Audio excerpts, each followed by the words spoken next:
Hi, it's Tommy coming at you from beautiful Cape Cod on Christmas Eve of 2021.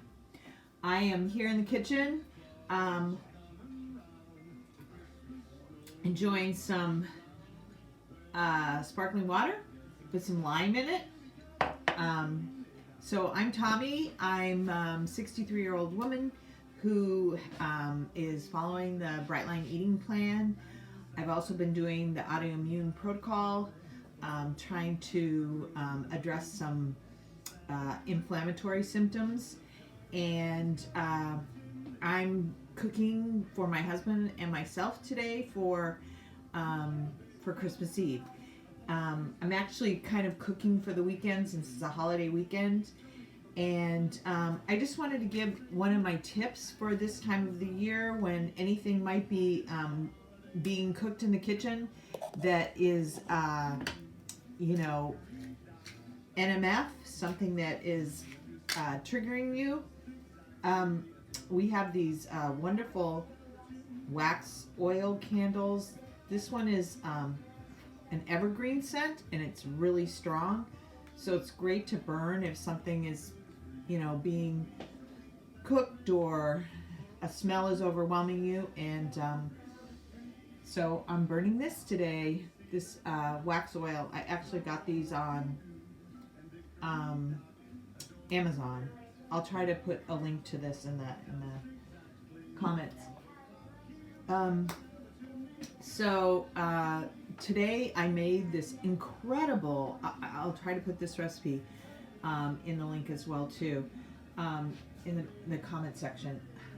I'm going to grab a tissue. Wait, do I have one here? Nope. Hold on.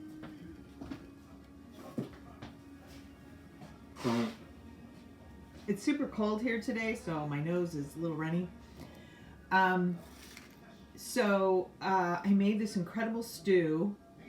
I'll try to show it to you. I made it in the Instapot, and this is an Autoimmune Protocol stew. It's made with all kinds of root vegetables, and it's made in the Instapot. Super simple, and it, once you throw it all together, it probably takes about half an hour to cut up all the vegetables and the meat, and then it's a beef stew. The thing I love about this, and I find super tasty, is that it uses instead of, let me see if I can get this so that instead of using a tomato base, which can be inflammatory for a lot of people, this uses a pumpkin. It uses pumpkin in the place, so it has bone broth in it, and then canned pumpkin, which is super easy. And also, Instapots tend to burn tomato, so this doesn't burn, so you don't have any of those hot spot issues. And so I cooked that earlier. We had that for lunch, and then I'm also cooking a ham, which I got on Thrive Market, which I always have a link for Thrive Market, a while ago. It's a uncured, gluten-free, no sugar ham, which is really hard to find. So this is a no sugar ham, and I made a concoction of, I did put some orange juice in it, orange juice, and there's some coconut aminos, and a few other things. I'll also put a link to that. So that will be our dinner this evening, Christmas Eve, and we'll also eat that leftover. So I'm doing a lot of cooking early today. It's before 3 o'clock, and I won't have to cook for several days after this, because we'll have a variety of things that we can eat. And then I'm also in the midst of prepping some some kale, which I love. I'm just sauteing some kale. And, you know, one of the tips I would give you is if you're doing something like kale, I've learned over the last week or two especially, is, you know, never go to the trouble of sauteing just one bunch of kale, because it cooks down and you barely get one meal out of it. So always, if you're going to saute some, go to the trouble of sauteing some kale,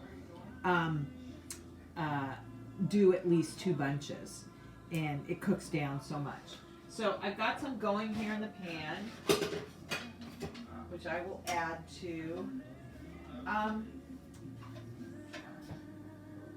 So another trick I just learned, actually, I think from Dr. Hyman, Mark Hyman. A lot of people know about Mark Hyman. Anyway, if you don't, you might want to follow his podcast. He's definitely one for nutrition and you know, functional medicine doctor, and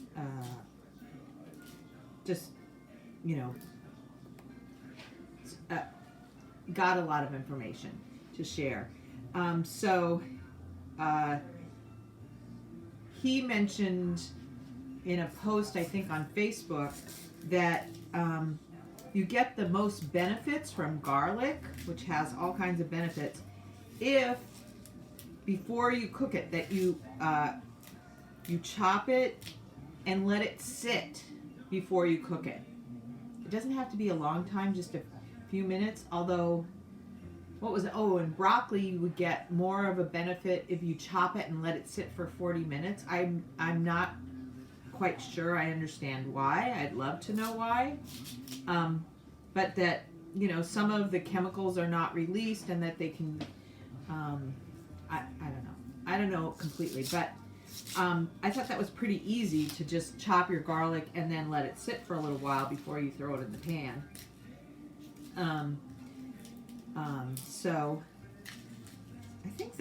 I think I've often done that anyway, but now I know there's some scientific data to suggest that there's some benefits to that. So I'm just simply sauteing this in a tiny bit of oil. Sometimes I even use just, you know, almost a water or a broth saute. But yeah, this is, I think, some purple. It's not very purple. Kale. So I got two different kinds of kale through Misfits Market, and I'm going to adjust this a little bit more. There. I can see myself a little bit better. So I guess I'll show you one of the ways that I get it off is I just start at this end, and then I just pinch my fingers together and kind of pull it off the stem. Sometimes they're great and they go all the way.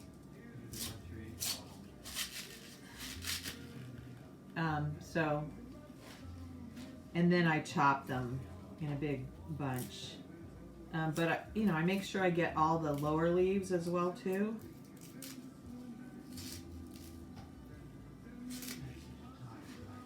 So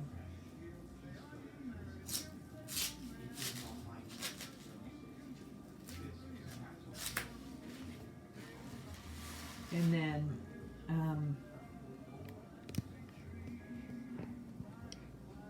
I just kind of, it's the idea of a chiffonade, but you're not getting it as quite as tight, and I'm just,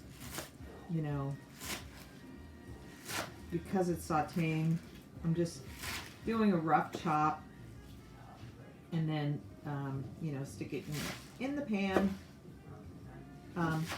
One of the other things I'm having today, again, something that works well to cook in bunches, is I roasted I'll show them to you. I roasted some beets, and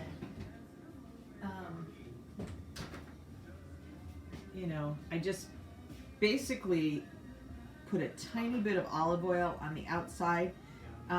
This golden beets were really large, so I cut them in half and did them face down. And now the skins will come off super easy once they cool. These are a cup of red beets and then some golden beets. I mean, it could do a lot more, but this is how many I had. But again, those will keep for a few days. And then the other thing, I'm super cooked today. I have a pot of chicken bone broth because as I go through chickens, I collect the bones and put them in the freezer in bags. And I had like 3 or 4 bags of chickens, at least the equivalent of more than 2 chickens' bones. And so I put all that in a pot. Try to bring it over to show you. No, I'm not going to bring it over. So it's basically just the chicken bones, a couple of 8 to 12 cups of water, basically water to cover the bones by about an inch, and then a couple of tablespoons of apple cider vinegar, and then you can put any kind of spices you want into it. You don't need to put salt in it at the beginning. It's better you salt it at the end. And I put some fresh rosemary from the garden, and I think that's about it. And it will. Oh, and I put 2 whole small onions in it that I left the skins on. I just quartered them and put them in there. And then because I was cooking other things with onions in it, actually I might put some onion in this. Let me see. Yeah. I have a small red onion. I think I'm going to put a red onion in with the kale too. Although usually I do that early on.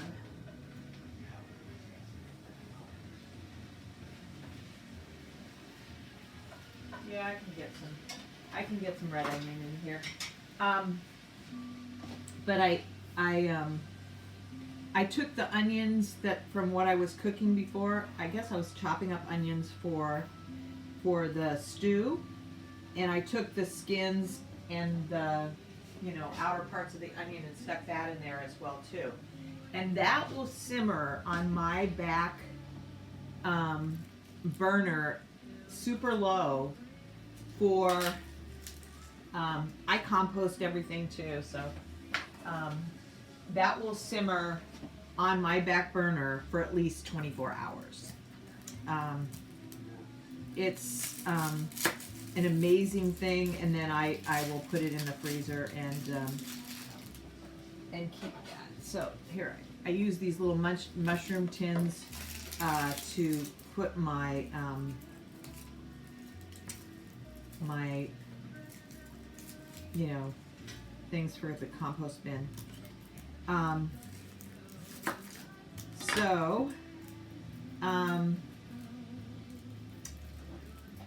So I just want to wish you a Merry Christmas, and I just wanted to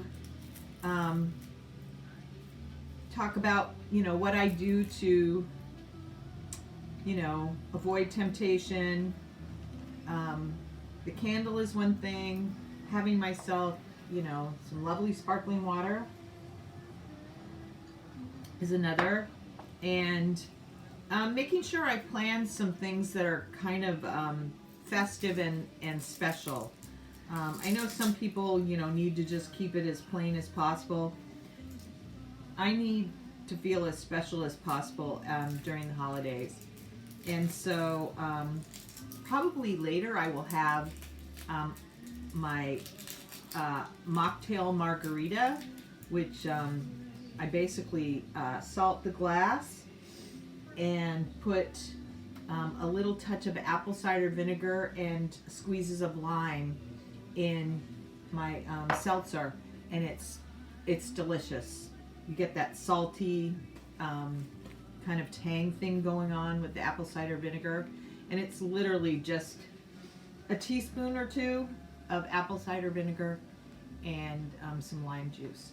So anyway, I do hope you have a very Merry Christmas, and I hope you find ways to enjoy the holiday that are not necessarily food centered.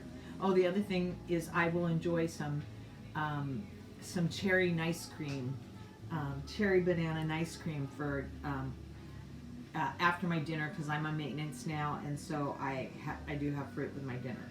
So I hope that you have a really happy holiday, and I hope any of these tips help you. If there's anything you'd like to see me make a video about, put it in the comments, and of course, like, subscribe, share. And Merry Christmas and Happy New Year.